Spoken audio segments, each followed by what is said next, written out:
I'll hold it on your shoulder. Okay. Hold up your signs.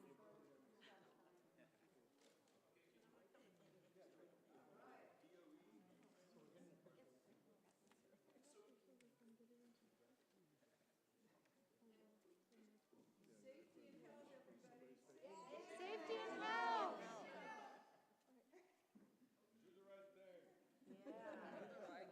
Anxious people.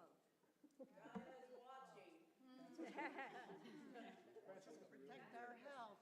We're all in this together. Do your job. Portland Neighborhood and Region United. Alrighty. We're just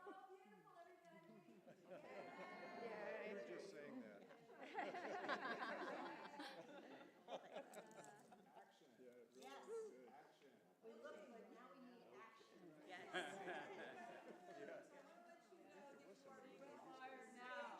Listen up. Wait, listen up, please. Okay.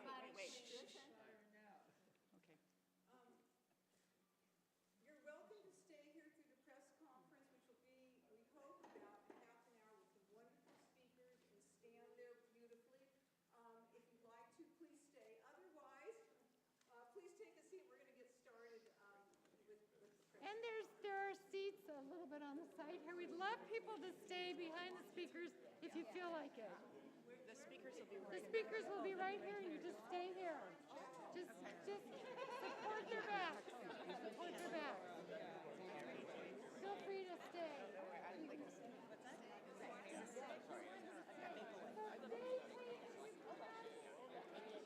I'm sorry. They didn't have a Northwest sign. I looked for one.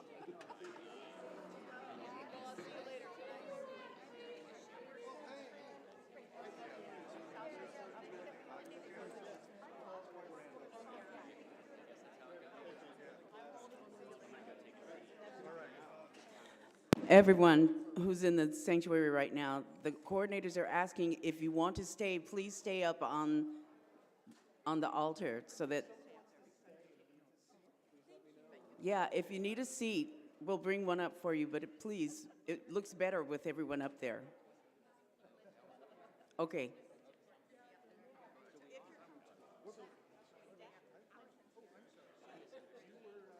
Stand the whole time? All right. Get started. You choose to if you want to sit.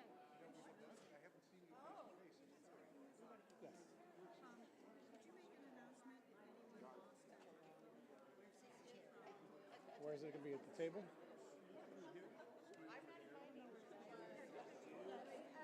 Oh, no, let's not do that. Okay. We're going to begin in just a minute. iPhone was found outdoors. If you lost your iPhone, it's going to be on the front table.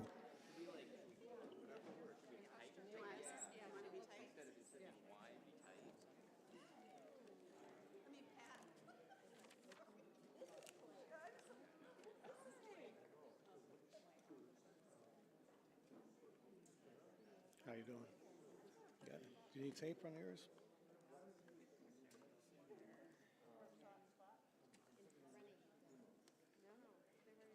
Need some tape? Yeah, okay. Jan, can you get all the neighborhood signs to come up? Like, pass them up? Yeah. For the show.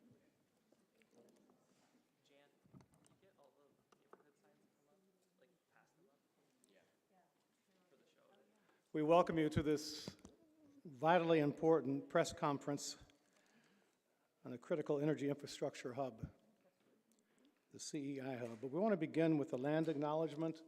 One of our first pastors here in the 2000s with me was Ramona Soto Rank, who was a Klamath tribe, a great leader, and the Lakota Club made that banner for the church back then. So today we acknowledge at Augustana through direct action, through love, the sacred space that we stand on. And we honor the peoples of the Multnomah, Wasco, Cowlitz, Cathlamet, Clackamas, Chinook, Tualatin, and Kalapuya, Molalla, and many other tribes who have made this Columbia River their home for thousands and thousands of years. We also acknowledge the systemic policies of genocide, relocation, and assimilation that still impact many indigenous Native American families today. As settlers and guests on these lands, we respect the work of indigenous leaders today. Here at Augustana, we have many members of tribal nations, and they are diverse and powerful leaders in this community who live and work here. So we respectfully acknowledge and honor all indigenous communities, past, present, and future, and are grateful for their ongoing and vibrant presence. My name is Reverend Dr. Mark Knutson. I'm senior pastor here at Augustana. We welcome you into this church. We are a solar sanctuary because we're powered by the sun now.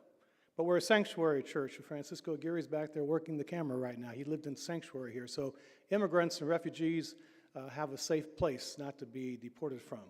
And we must change the conversation in this nation around those who are refugees and immigrants and be a welcoming place.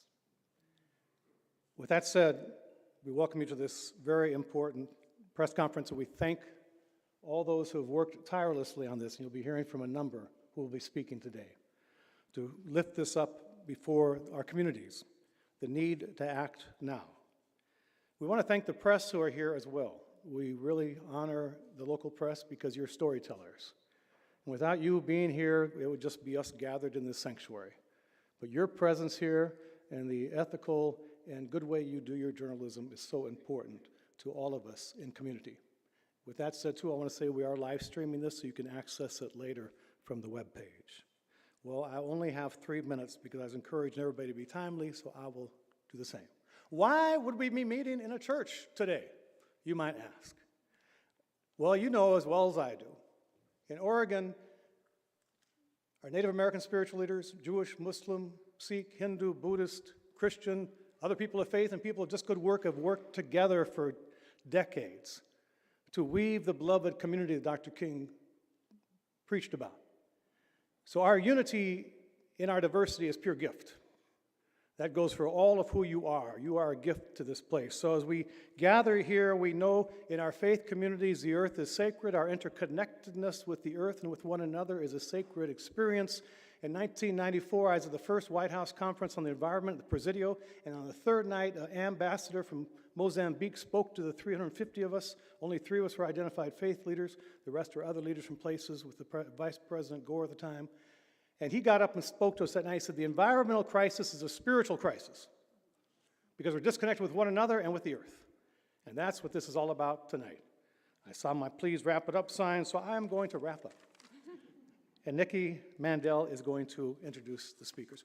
Welcome, know you're welcome, you're safe, you're home while you are here, but until the world is what God intended it, or however you name the Creator, to be sanctuary for every human being, we have to create spaces in the meantime. Welcome.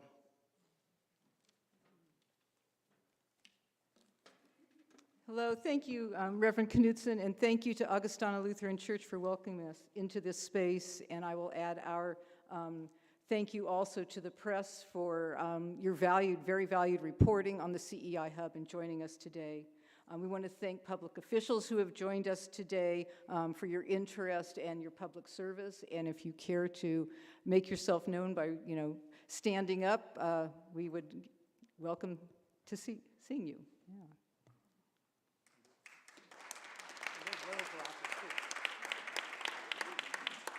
And I think we have some candidates running for office who hope to be public officials. Can we see you?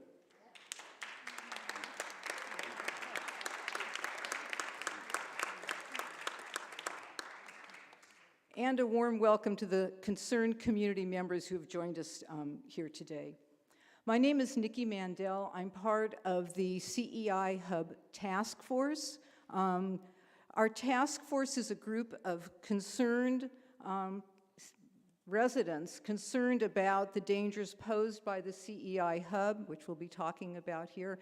And if I could just ask the members of the task force to either stand up or raise your hands or let yourselves be known. Nice and yeah.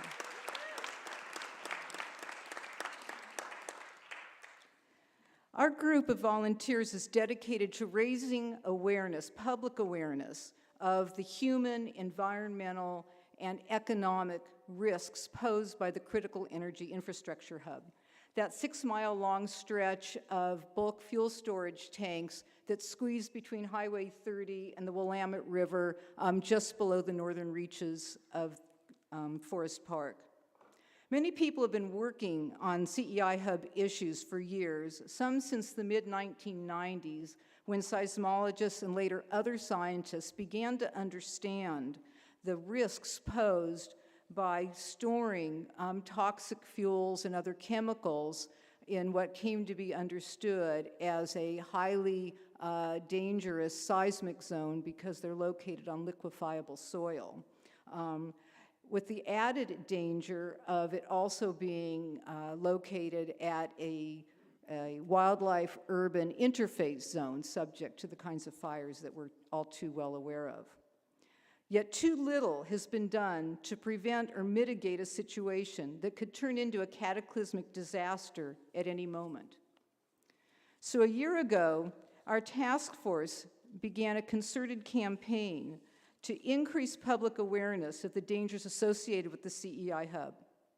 Our goal is to build a constituency large enough and engaged enough to compel public officials, local, state, and federal, to work in a concerted way with the urgency the situation demands, to develop and implement long overdue risk mitigation and prevention policies for the CEI Hub.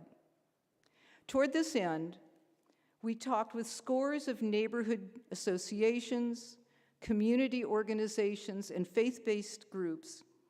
In addition to sharing information on the CEI Hub drawn from government reports and research studies, we invited each group to sign a joint letter to public officials demanding 6 specific actions. More than 80 separate organizations, including 48 neighborhood associations, signed the letter. And you see those neighborhood associations signed here and some out there.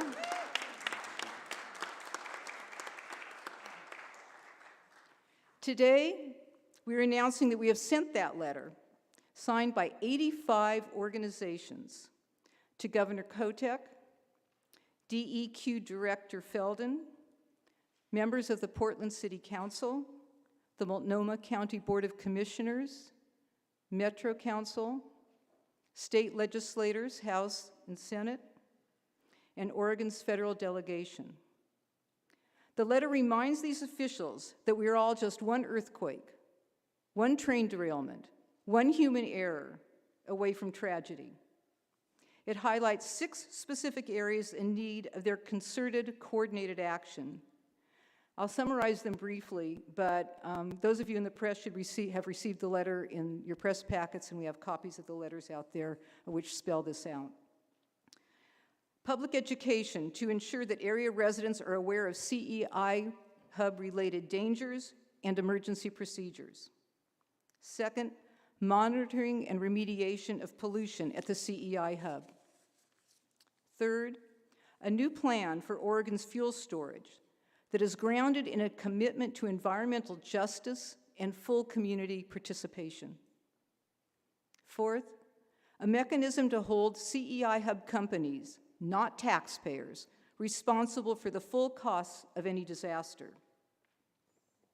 Fifth, a system to keep local officials and emergency responders up to date on the fuels and chemicals that are being stored and transported to and from the hub.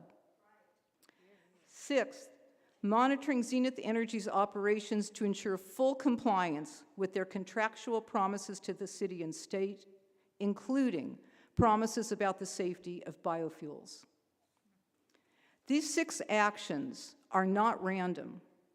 They reflect recommendations made by concerned residents, recommendations in state and local government reports, and what we learned in conversations with professionals in seismology, geology, risk management, and emergency service.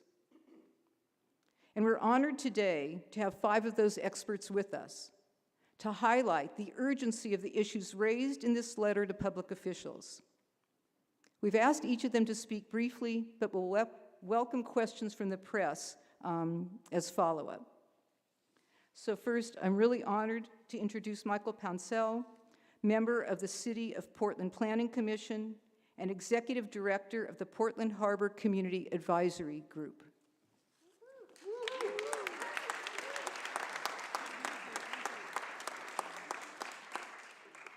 Okay, thanks everyone. Just to clarify that I am not here representing the Planning Commission, but my community and the Portland Harbor Community Advisory Group.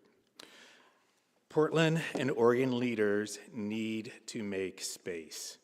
They need to deeply and actively listen.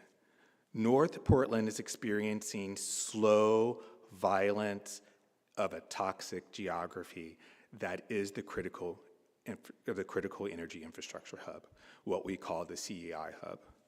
We are making a call for everyone to be aware of the CEI hub seismic risk analysis. This was funded by the City of Portland, Multnomah County. The geography in North Portland poses serious health, safety, cultural, social justice, economic, and environmental risk. Every Portland neighborhood and the region will be impacted. I live near the CEI hub. If there is a seismic event, a train derailment, a forest fire that impacted the CEI hub, it would be an existential disaster for my neighbors.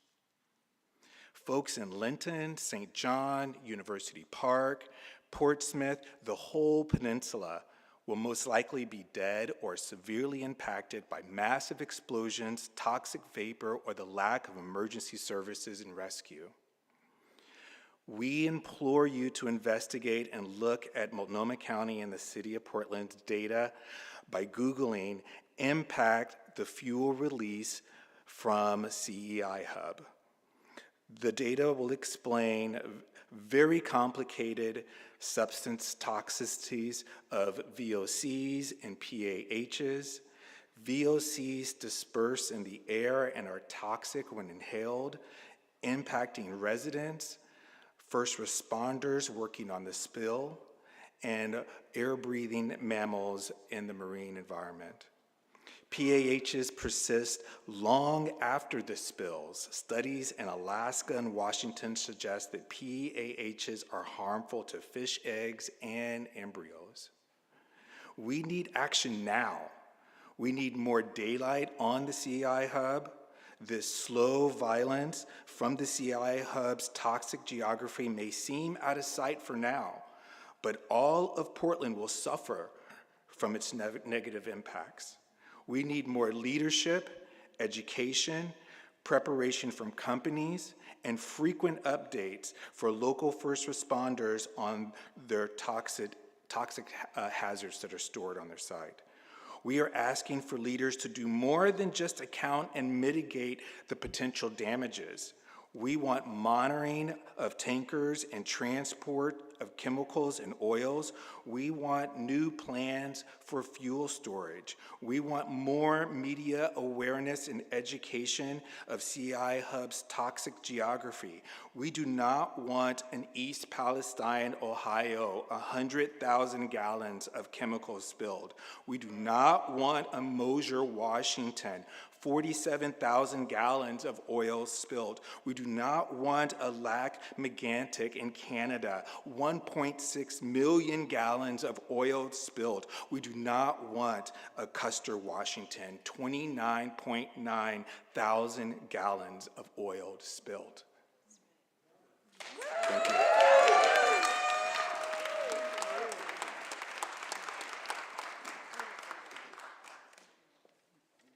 Thank you, Michael. Now I want to introduce Nancy Heiser, a community safety advocate, member of Linton Neighborhood Association, and the Linton Neighborhood Emergency Team.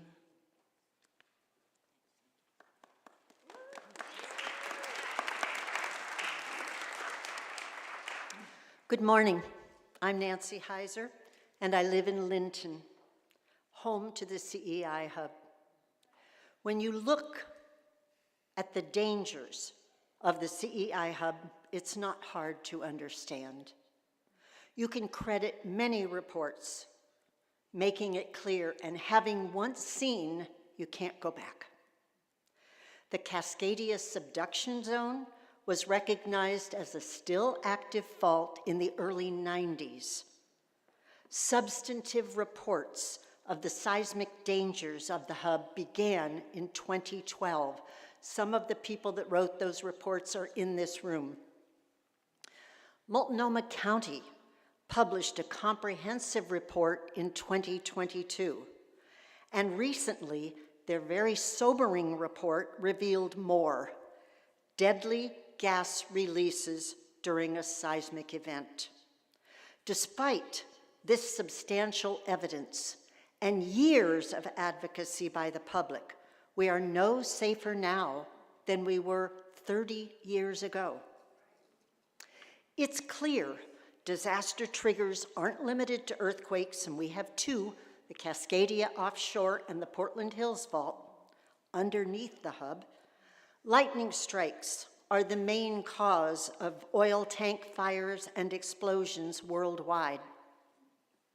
Floods occur with increasing frequency, and the hub is in a floodplain on liquefiable soil. Accidents have been alluded to, like the Ohio train derailment happened. Human error is always a possibility. The list goes on. It's a ticking time bomb. Living in Linton, we fear for our lives and the catastrophic effects on the city, the state, and beyond.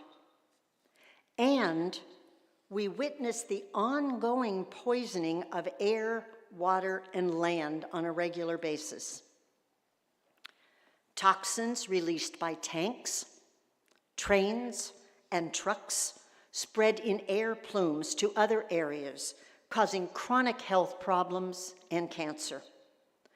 The Willamette River is toxic for humans and wildlife, and that poisoned water flows all the way to the Pacific Ocean. Chemicals leak into the soil undetected from tanks that are old and built to no standards. Legislation is often passed after an incident.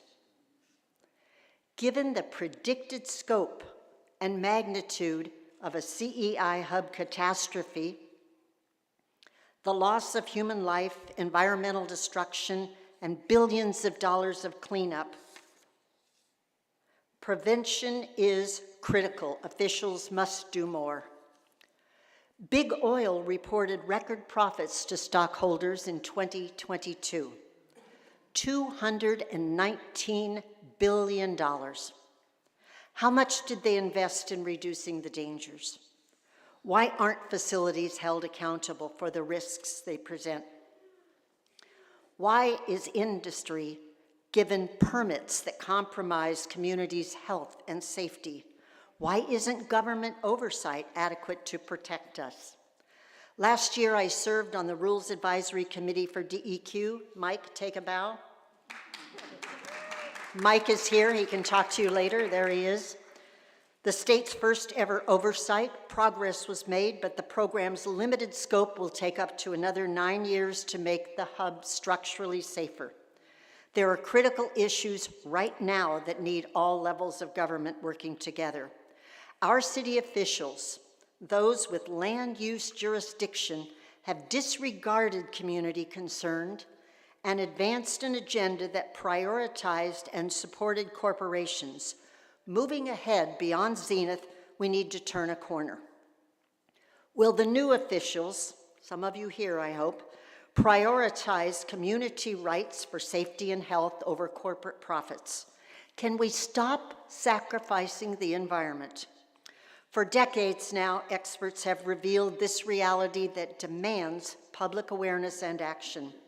Yet we meet local people every day that aren't aware of the risks. So our work is to help the public understand and call for officials to act at all levels. I'm grateful to be in community with all of you today. Thank you.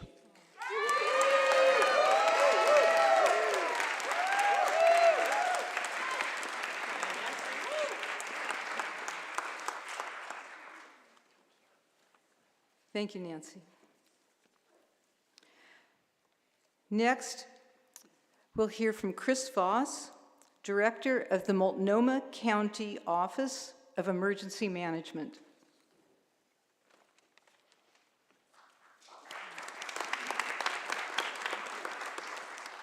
Great. First off, I'm really glad to be here, and I'm even more grateful that everybody else is here, and thank you all for standing up behind me. I will try to keep this short for some of these folks, but I wanted to say a couple things first that I think are really, really important. And I heard from one of my peers talk about a lot of the other emergencies that have happened, a lot of the other spills that have happened, and we don't want to be like one of those other cities. We did a report a few years ago that talked specifically about the CEI hub after a Cascadia event that indicated that the spill after a Cascadia event would be somewhere around between 95 million and 194 million gallons of oil. Exxon Valdez was 11 million gallons, to put that in perspective. So I agree with my counterpart, but I also want to say that if Cascadia were to happen tomorrow, being like one of those cities might be a best case scenario for us because of the risk that we have. And that's why I think we're all here today. There are three things that I very much believe that we need to do. And it's been said by some of my other counterparts, but I want to address some of these things. Yes, the CEI hub was built before we truly understood the earthquake risk. And they built tanks that are susceptible to both liquefaction and lateral spread, in some areas 12 feet of ground movement.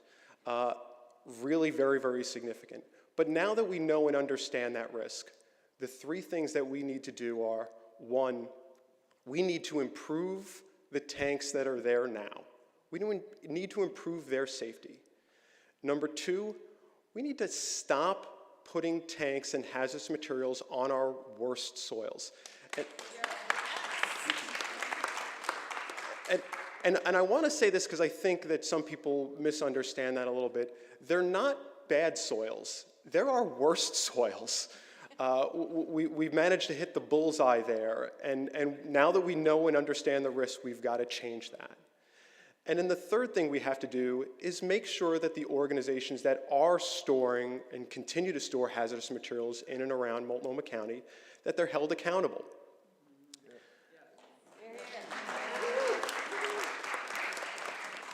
We've talked a lot about risk bonding to make sure that they are have the adequate amount of insurance in place. And before this event, I talked a lot about the act of God clause that exists in everything from the Oil Prevention Act to many other rules that sometimes let these organizations off the hook after a major disaster.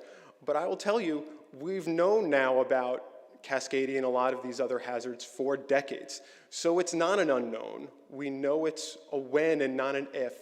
And so we need to make sure that they have the tools in place to compensate if there is in fact an event. But hopefully with my step 1 and 2, that never happens. That's got to be our first approach. But even with all of that, I suspect that there still could be an incident, and that's why we want to make sure that they have the tools in place to make sure to reimburse the county and the people of Multnomah County for any incident that would occur. Let's stop the event to the extent that we can, but let's make sure that those organizations are accountable. I want to thank you again for being here, and I'll talk it up to the next speaker.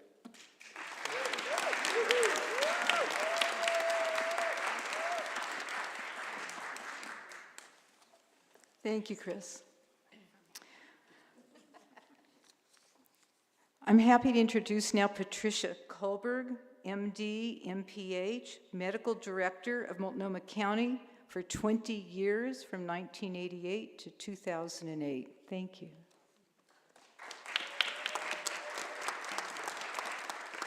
Good morning. From a public health perspective, I think there are a few things worth knowing about the CEI hub. Dozens and dozens of hazardous chemicals are emitted on a daily basis at the CEI hub as part of normal operations. These chemicals cause a broad range of harm to public health, and the fact that the companies there actually meet air quality standards does not mean that the public health is adequately protected. These chemicals include neurotoxins like lead and mercury, substances that impair cardiovascular function like nitrogen oxides and particulate matter, forever chemicals like PCBs and dioxins that cause cancer and poor pregnancy outcomes, volatile organic compounds like benzene, which cause cancer, and much, much more. Particulate matter is particularly worrisome. These are really tiny particles that are composed of a broad array of toxic substances that are breathed very deeply into the lungs, and they are the chief component of diesel exhaust, which is estimated to cause every year worldwide 20% of all deaths, primarily through cardiovascular disease. These particulates are emitted from the pipes and valves and tanks at the hub, but the biggest emissions might be from the trucks and trains and barges that come and go from the hub and sit there idling for hours on end.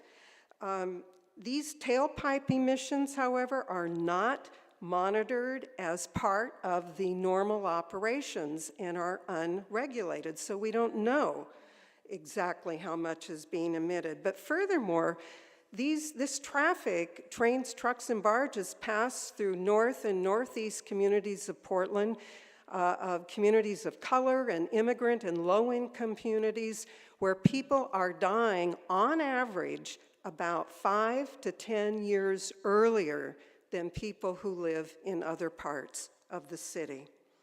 There are other problems with the regulatory apparatus. The EPA standards, for example, for safe level of exposure are pegged for the adult healthy male, which means that the most vulnerable among us, women, pregnant people, the very old, the very young, people with chronic disease are the least protected.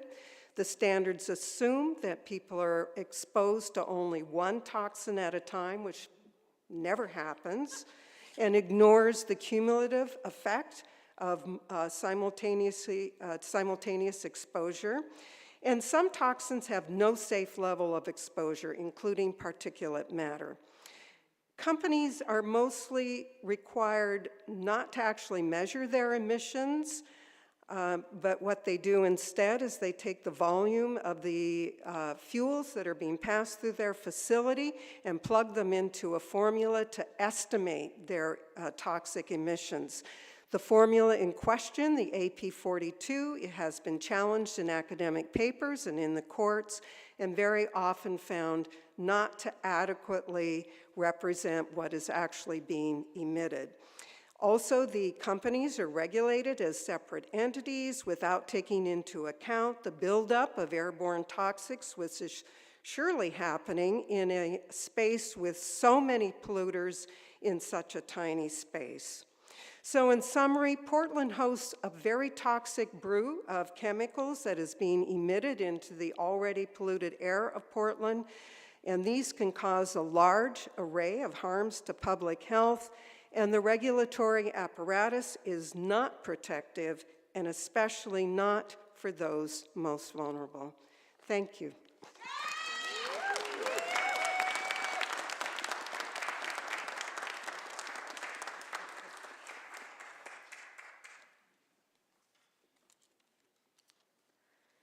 Our last speaker, and we're very honored to have, as we are with all the speakers, will be Jay Wilson, past chair of the Oregon Seismic Safety Policy Advisory Commission from 2014 to 2017.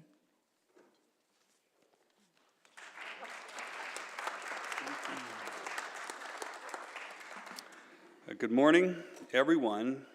And thank you to our host here at Augustina Lutheran Church and to all the neighborhoods who have a show of force here today.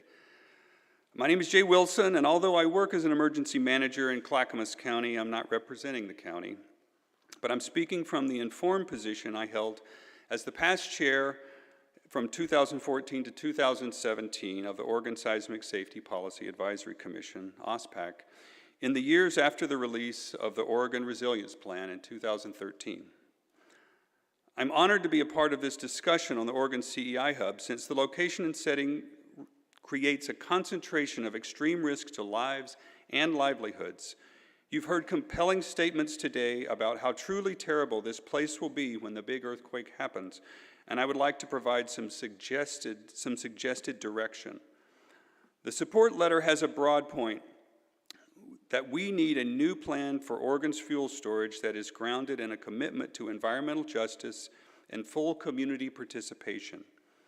My ask is that the state of Oregon needs a 2050 vision for a well-managed, just transition of the CEI Hub, and a mindful approach to how all of this current risk should not be borne by our children and grandchildren as the clock continues to tick since Oregon's last great magnitude 9 earthquake in 1700. The potential for the worst oil spill in U.S. history is something that we ourselves have inherited from the community planners and energy developers over the last 100 years. Our understanding of the earthquake and the oil risk is now on our watch, and we cannot kick this can down the road. This 2050 vision needs to frame the CEI Hub function as an essential measuring point for Oregon's climate change strategy in reducing greenhouse gas emissions and our overall carbon footprint. Right now, the long-term transition from the CEI Hub's oil storage capacity is not included in the Oregon Global Warming Commission's 2035 and 2050 plans.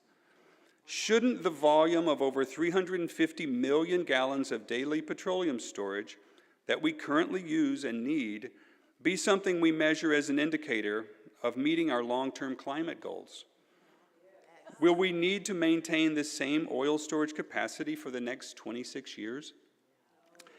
In the coming months, there are two critical milestones of the 2022 Senate Bill 1567 legislation we need to be aware of: the Department of Environmental Quality's evaluation of CEI Hub seismic risk assessments, and the Oregon Department of Energy's State Energy Security Plan.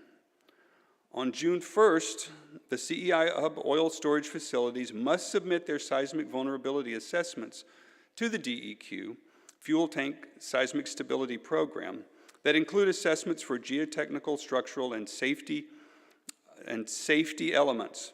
Once DEQ reviews and approves these assessments, then the facility owners have 180 days to submit risk mitigation plans with 10 years to full implementation. This DEQ review and approval is critical for what degree of seismic code enforcement these companies will need to demonstrate. On September 30th, the Department of Energy will submit the very first Oregon Energy Security Plan to the legislature, with specific requirements from Senate Bill 1567 to address the Cascadia earthquake's impacts to energy facilities and recommendations for the geographical diversification of oil storage facilities. For energy security, we need to ask Department of Energy and the legislature, why should we continue to concentrate over 90% of the petroleum storage facilities for the entire state along the lower Willamette River in Portland and adjacent to so many impacted neighborhoods? For the Department of Environmental Quality, we need to ask, why should the oil companies double down and harden in place their seismically deficient tanks in one of the worst locations possible in Oregon to store oil, facing liquefaction and earthquake fault neighborhoods, oil spills, toxic plumes, landslides, and wildfire?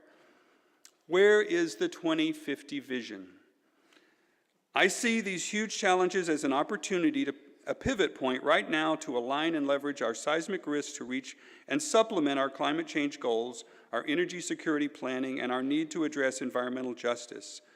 There are very real win-wins in the policy alignments of all these critical issues if we can only craft an inclusive, unifying 2050 policy vision to harness what must be done. Please consider all of your individual and collective roles in reducing the CEI Hub's risk by helping to frame the future direction and decisions needed for the improved public safety, environmental protection, and energy security. Our collective public will can and should set the platform expectation for our elected and community leaders. We cannot stop the earthquake, but we can minimize or prevent the potential CEI Hub oil catastrophe while charting a more holistic path forward. Thank you.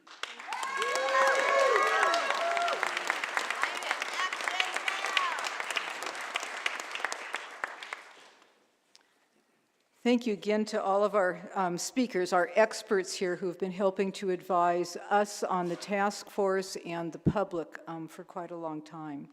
This press conference is a key step toward breaking the wall of silence around the CEI Hub dangers, which we've heard a lot about here.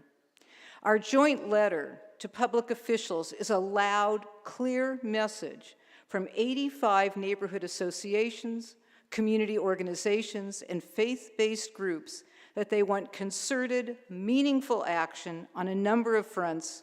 We want it sooner, not later.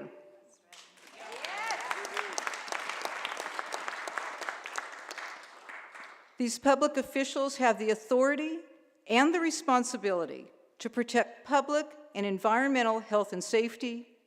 It is beyond irresponsible to sleepwalk into this tragedy. The letter closes by asking for a timely response. We look forward to hearing from each of the public officials to whom this letter is addressed, and we will keep you informed of their responses. And now I'd like to give the press an opportunity. We hope you have some questions. Please ask. Go ahead and just stand up and call them out.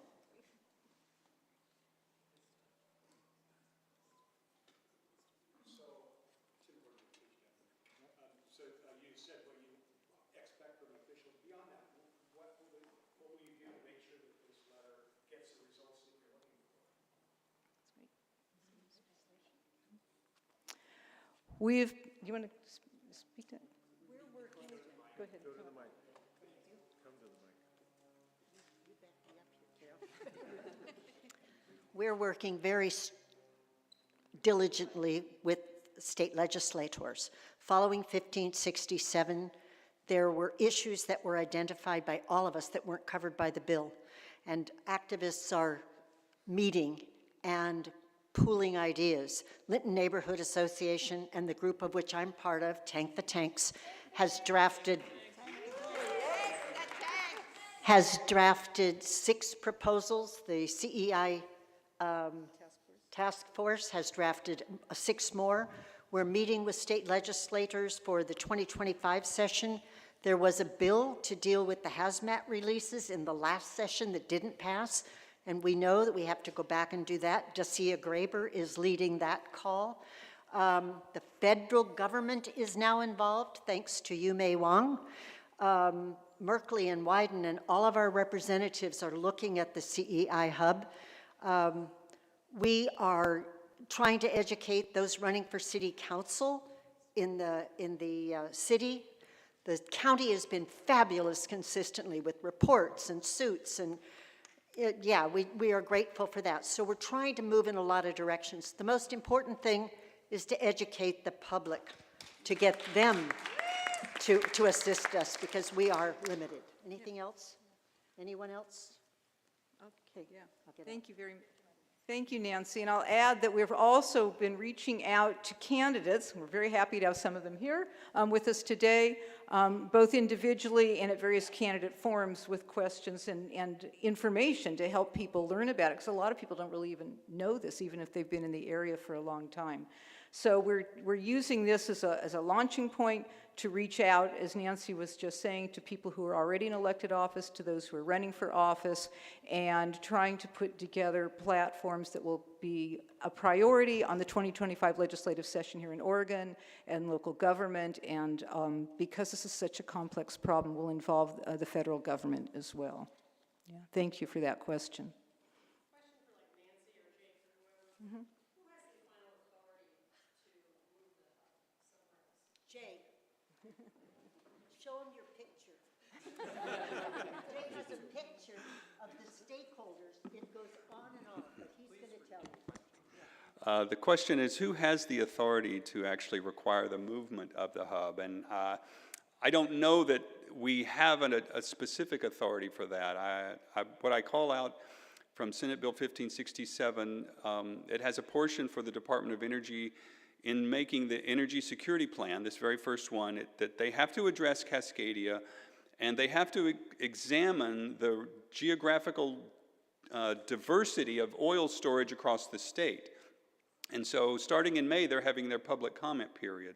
I think if anything that's currently in legislation, this is the one area that's the strongest for trying to find the mechanism for decentralizing the concentration of oil storage and the risk that's in this area, and trying to do more at least than simply doubling down and retrofitting the existing structures that have no seismic design standards. And so if if the Department of Energy, I want to say, steps up beyond just the bare minimum of saying existing facilities in other areas that might store oil based on the capacity they have, it may be an opportunity to bring down the quantity of oil that's currently stored there and have other nodes of redistributed oil across the state. But I don't know that there's a direct authority right now to specifically tell the companies they can no longer be there, even though I know there are a lot of people who would prefer that they're gone tomorrow. That's right. I mean, isn't that like the ultimate solution? I mean, you have the concerns, and there doesn't seem to be then one entity that says, okay, we will move all apart. Yeah, this has been the challenge since I was on the Seismic Commission 10 years ago. Was there are a lot of legal loopholes for these oil companies in the laws around interstate transport. They don't speak collectively as one voice and one community, and there's a lot of accommodations for the what would you call it, the grandfathering of how these things were put in. They don't necessarily, until this law, they're not required to address seismic risk. I would also just like to see a strategy for decommissioning the amount of oil that we store that's commensurate with the level of fuels that we're drawing down every year for our 2050 timeline of 90% less fuel use. So if we don't need to store that much fuel if we're not using that much fuel. I think that would be an easy way to immediately start drawing that down and set a goal that meets multiple objectives at the same time.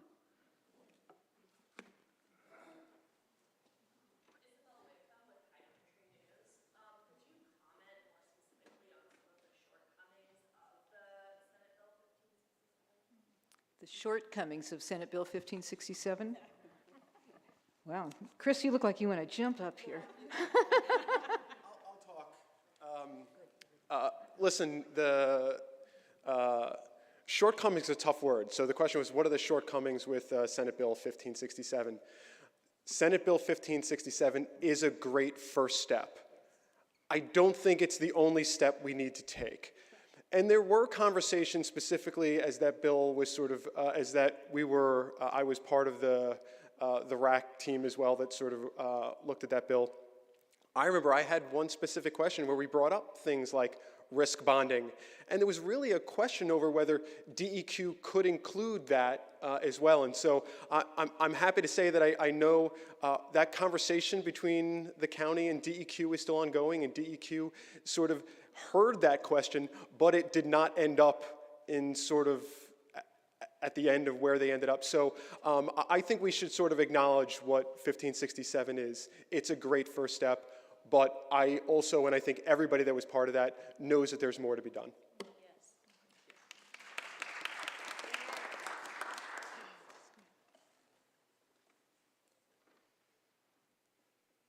Yes.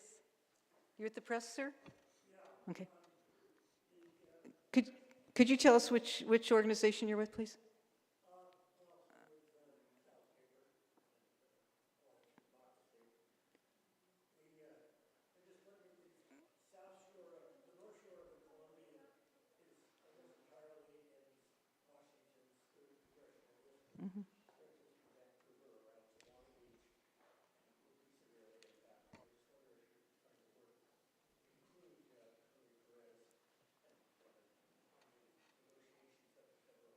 Yeah, I thank you for that question. I'm going to ask you to speak with one of our panelists or members of our team after the press conference. Are there any other questions from the press? Yes. Obviously, we've all been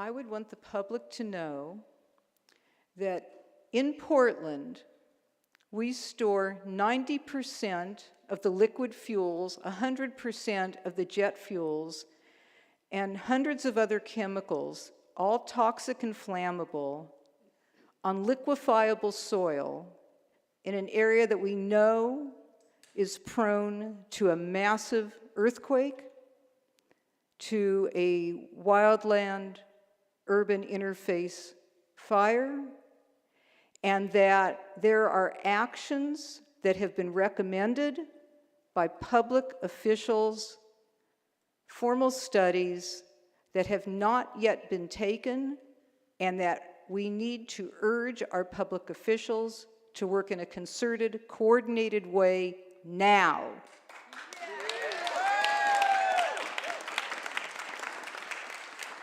Thank you. Other questions?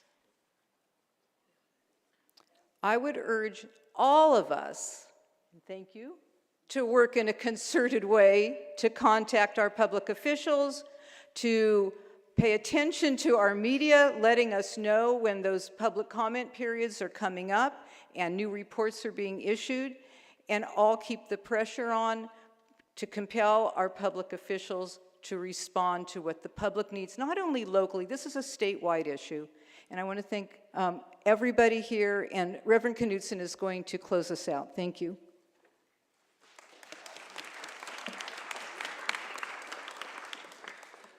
And Nikki, thank you for leading us through this, and to all the speakers. Your words are powerful. As we go from this place, this is part of a movement. We've all been parts of many movements, and we know that when we leave here, couple hundred people plus many online, you're storytellers. So make sure people get a copy of this. And if you have an organization that's not signed on, they can still sign on. And there's power in those numbers, and we know people listen. And there's much more work here than just us. It's a moment in time that we can truly make a difference for future generations to come.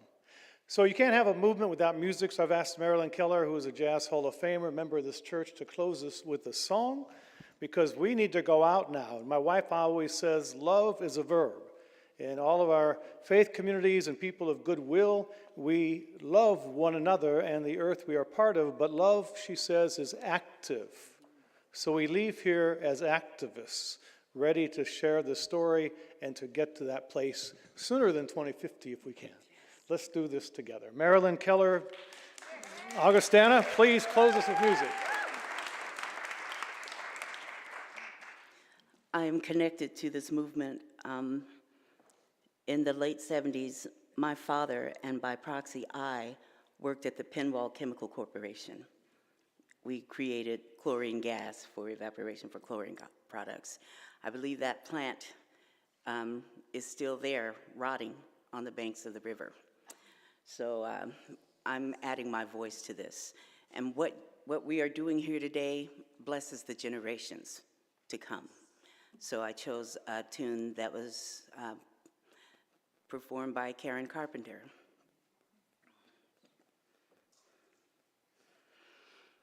Bless the beast and the children, for in this world they have no voice, they have no choice. Bless the beast and the children, for the world can never be the world they see. Light their way when the darkness surrounds them. Give them love, let it shine all around them. Bless the beast and the children, give them shelter from a storm. Keep them safe, keep them warm.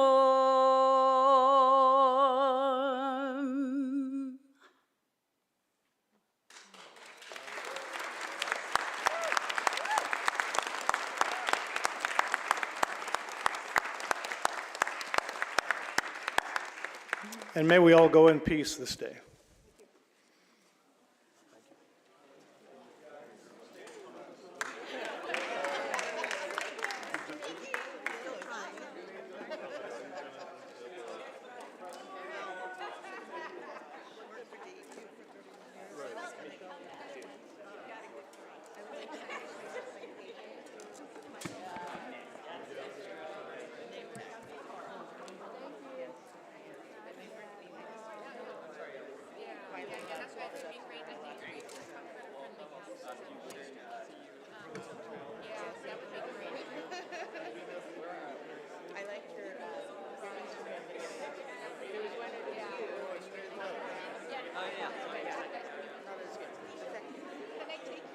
Can I take your signs for you? Thank you. You're welcome. Robin, can I catch you for a sec? Yeah, sure. Yeah. Oh, excuse me.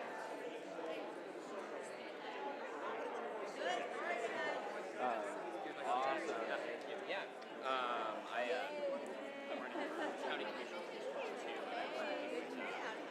Only straight ballots. But yeah, no, I'm running for commissioner too. Have you paid attention at all? Yeah, you've got Shannon. Yeah, so last night we were at a Shannon. Finally met her for the first time.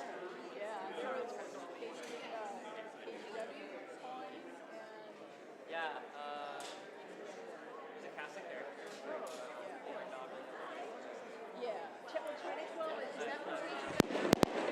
So while you're still here, we have questions that Deneen and many others have put together for tomorrow night when Zenith is being presented in a webinar by DEQ. It's not a public hearing, but we need people to sign up for those questions.